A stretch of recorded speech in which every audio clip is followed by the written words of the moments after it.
John was 8 and Paulo was 13. They were kidnapped for ransom. Okay? Kidnap for Oo. ransom. Yeah, so that was the darkest moment in our life as a family.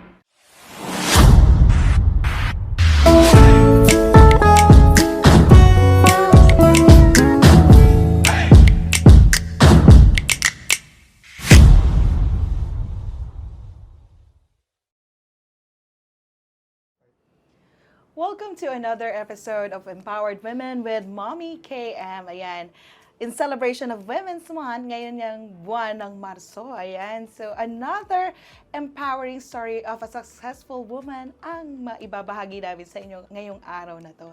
And it is my pleasure to introduce to you my very special guest. Ayan, she is a corporate leader who has received various of awards, ayan, including Global Women Corporate Leader Award. Wow, ang bongga naman ang ating guest ngayong araw na to.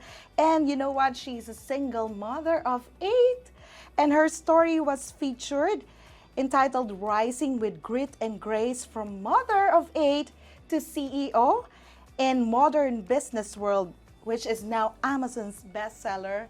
Ladies and gentlemen, let us all welcome Miss Kate Bellosillo, or Mommy Kate. Mommy Kate, welcome to Empowered Women with Mommy KM. Hi, KM. I'm so happy to be here and to be with all of you. It's a pleasure to be invited today. Yes, thank you so much. I would like to take this opportunity to thank you for allowing me to interview you because given your background and all the awards that you have achieved and received, no, talagang bigatin po ang ating special guest, no. But you know what, being a mother of 8 dun sa inyong na-featured siya dito sa ating Global Woman, ayan, story ng mother of 8. How is it like to be Mommy Kate, being the mommy of 8? You know, it's a lot of fun to have a lot of children. I think mothers who have big families can attest to that, no? Kasi masaya eh. Para kang nag-feed palagi ng isang batalyon or isang barangay, no? Especially when they would call me and say, Mom, the entire soccer team is going to eat in the house, Wow. no? So I have to feed about 20 young ladies, no? Parang ganyan. It's a lot of fun. And another thing is, I came to see na every child pala is unique, no? Iba-iba ang kanilang gifts, ang kanilang talents. And parang the role of a mom, for me, no, was just to nurture them and to love them to excellence. I allowed them to be the best that they can be. I allow my children to speak up their minds, diba? To follow their hearts with regards, kunyari, anong sport ang gusto ko. Diba? Anong hobby ang gagawin ko? Yes. Anong trabaho or kurso ang ipupursue ko? Yun, hindi ako nakikialam doon. Parang I am always the wind beneath their wings, kumbaga. Wow, talagang nandun talaga yung puso ng mommy, Yeah. nurturing. That's why tinawag ka na ng Mommy Kate ng lahat, That's true. Mami ng bayan. Yes, so ako naman ang Mommy KM, siya naman si Mommy Kate, So, Mommy Kate, yung story mo kasi na na-feature is from mom of 8 to CEO. Siyempre, you have a story of how you started as mom of 8, tapos ngayon CEO. Can you please share us the story of how you started? Okay, you know, as a young mother, I was very entrepreneurial. We were in the food business because my mom had a huge restaurant, no? And so I built my own restaurant. I had my own catering business. I was managing school canteens while giving birth to children one after another. Okay. Wow. And Multitasking. And then sometime in 1994, no, something happened kasi I have 6 daughters and 2 sons. Yung dalawa kong anak na boys, si John at si Paulo, John was 8 and Paulo was 13. They were kidnapped for ransom. Okay? Kidnap for ransom. Yeah. So that was the darkest moment in our life as a family. No? Mommy Kate, let me clear that, kidnap for ransom, Yeah. yung mga anak po, Dalawang boys. On their way to school, no, inabduct yung kotse nila, kinuha sila. So, that must be something because siguro naman, katulad ko naman, hindi naman din ako na-kidnap. No, because there is a story behind that. So, yung kidnap for ransom, so how is your family? Bakit you think na target kayo? Yung mga kids That nyo? was the time when there was a rash of kidnappings in the metropolis, no? And yun, they asked for money. They held the boys hostage for 9 days. So when we gave the money, then our sons were released, no? Pero alam mo, KM, and this is something I think the mothers can relate to. When our children go through a difficult time in their lives, they are never the same again, eh. Kasi akala ko nung ibalik yung mga bata, that was a moment of rejoicing for all of us because they were back, no, Yes. in the home. But the little one started to exhibit signs of a severe trauma. Hindi siya Okay. makatulog. Takot siyang matulog. And can you imagine a child na hindi natutulog, no? Yes, yes. Kasi sasabihin ko, John, let's sleep now. Why don't you wanna sleep? Ang sagot niya, Mommy, I'm afraid to sleep because I'll have these nightmares that the bad men are taking me. So para Okay. hindi siya magka-nightmare, hindi siya matutulog. You know how it is when you can't sleep, Yes, right? yes. We all know that in deep, restful sleep, our body heals. So if the child cannot sleep, the mother cannot sleep also. And can you imagine, I'm taking care of John and 7 other children. So I was really praying to God for something to help my child heal. Kasi we would bring him to psychiatrists, to priests, nuns who would pray over him for healing. Lahat na ginawa namin, no? Ganun pa rin ang problema. Then one day, a friend of mine who was selling these magnetic sleep systems came to me and said, I heard about the story of John. Why don't you try this bed? And let's see what will happen. Because I'm sure the technology of the bed will make him sleep better. So, you know, when you are desperate, Yes, you will of do course. anything, Of KM, course. diba? So I bought that bed immediately.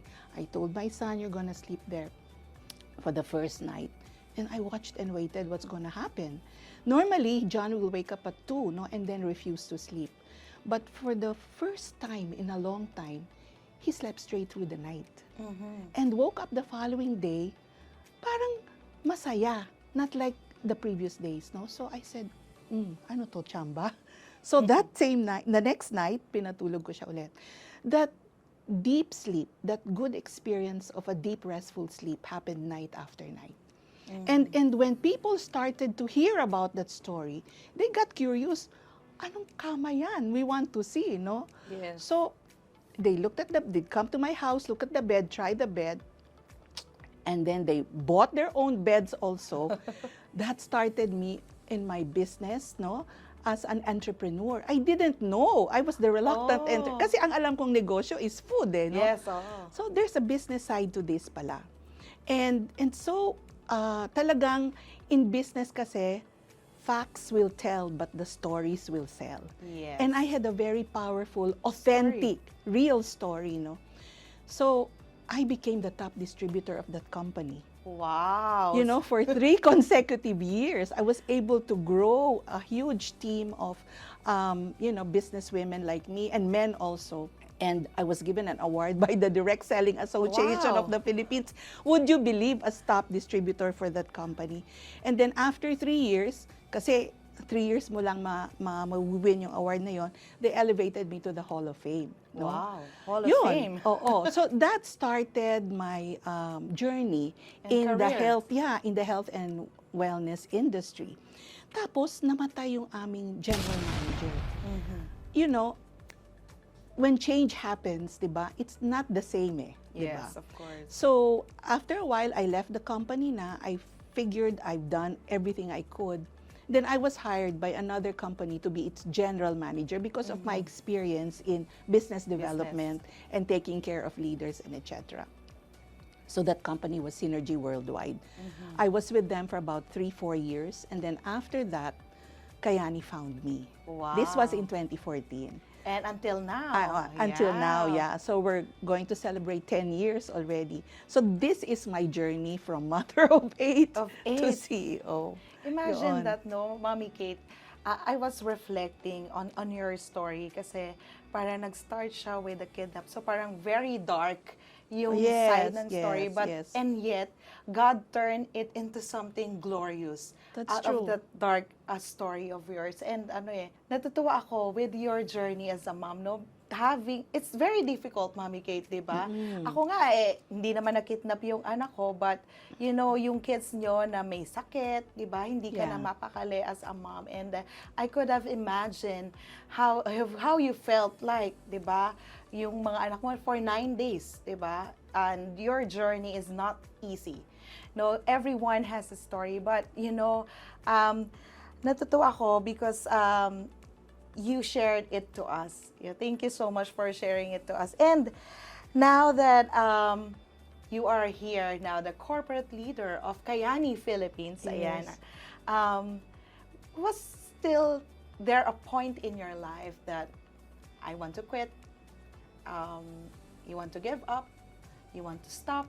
Was there a low point in your life that, in every journey there will always be struggles in Yes, life. yes, that's true. Life is not easy, diba? But now being the leader, the country leader for Kayani Philippines, was there a point in your life that you want to give up?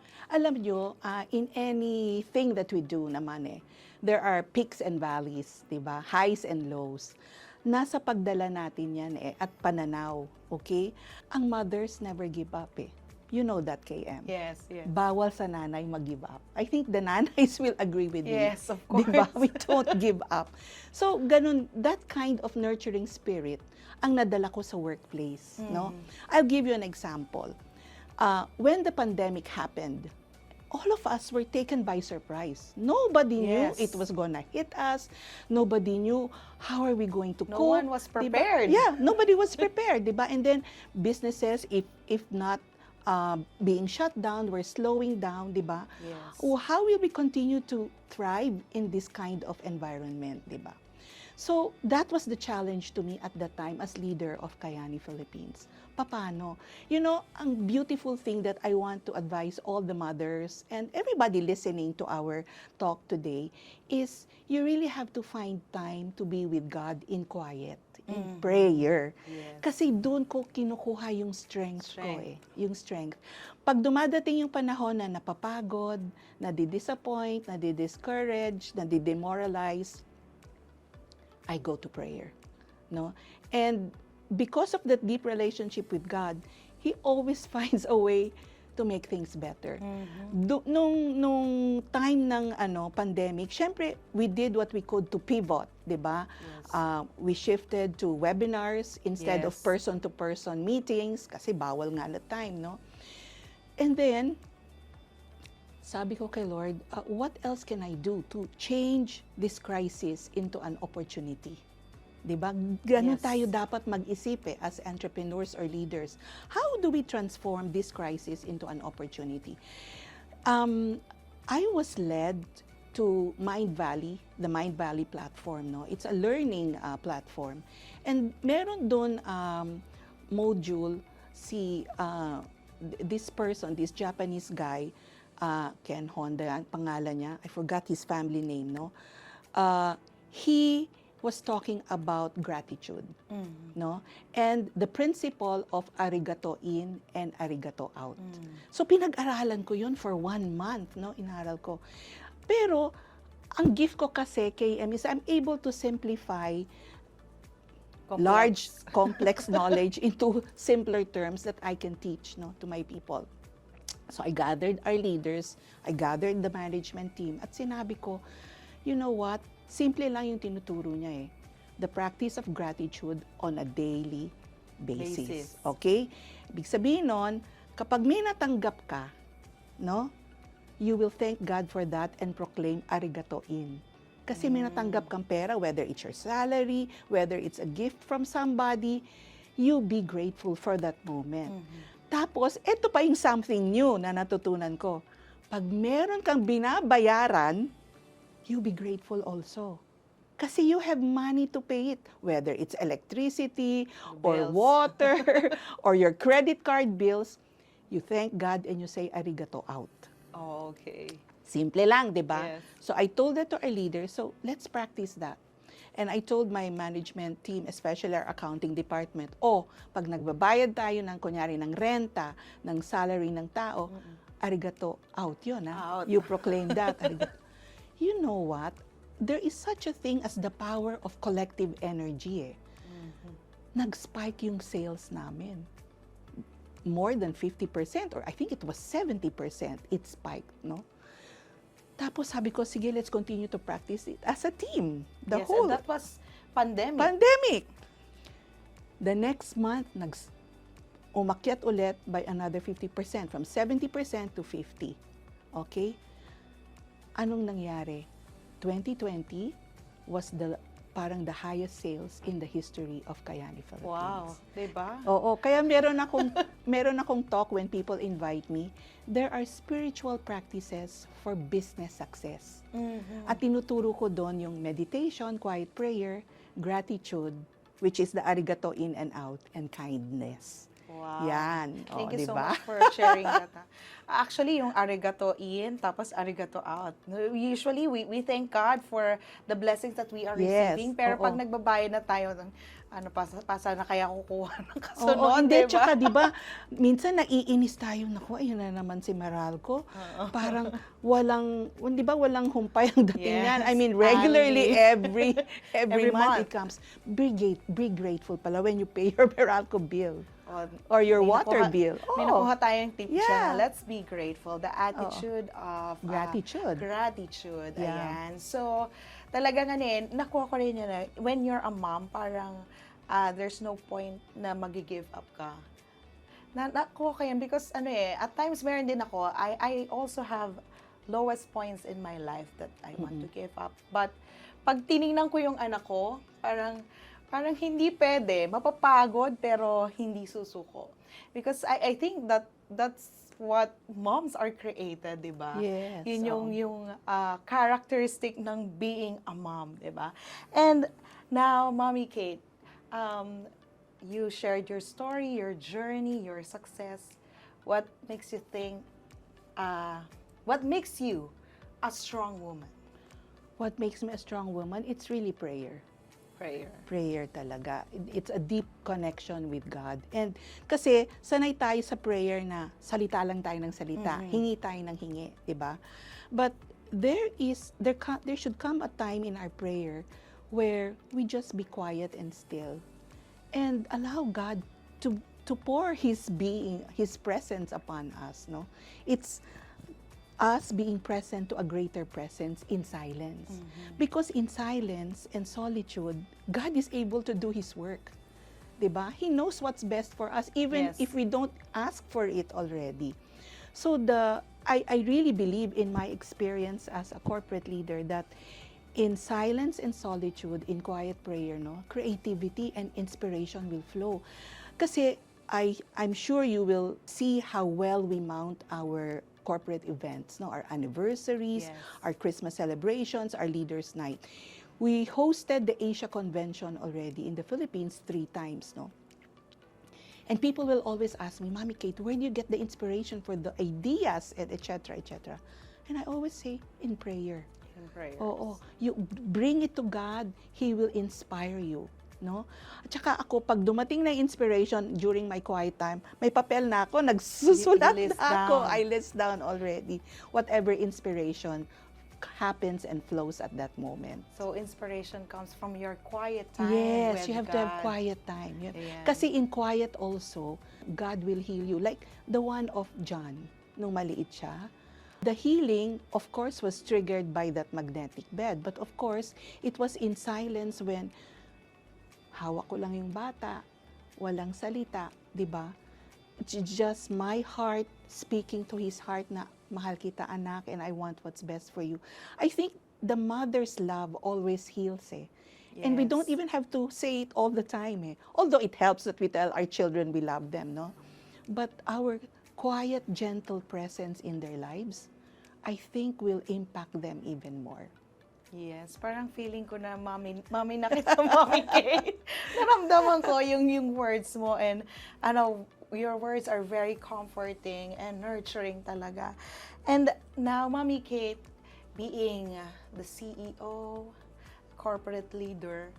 So, what are your advocacies in life in line with the field that you are now? Okay, my number one advocacy really is to uh, educate people about the importance of health. 'Di ba? We take care of our health, not in the future when we're already sick, but now when we are still healthy. That's why I find this business where I am very meaningful kasi nakikita ko how lives and health conditions of people are transformed for the better. When Kayani was acquired by Amare, no, naging mas exciting because they're the number one mental wellness company in the world, no? In the world. And it's new in the Philippines. So we Yes. are the only one in the Philippines, Yes. 'di ba? And alam mo kasi, KM, now in this day and age, we hear stories of people committing suicide, 'di ba? Yes. People going into deep depression, anxiety. Several years back, people were shy to talk about their condition. Yes. Kasi may stigmang naka-attach Incorporate doon, doon. di ba? So, hindi nila masyadong ino-open up yung nangyayari sa kanila. But now that people are more vocal, especially with the downside of social media, di ba? Yes. Like the cyberbullying and all that, very timely, very relevant yung mental wellness products ng Yes. Amare. So, yun, I would really like more people to understand why they need to take care of their health, especially their mental well-being.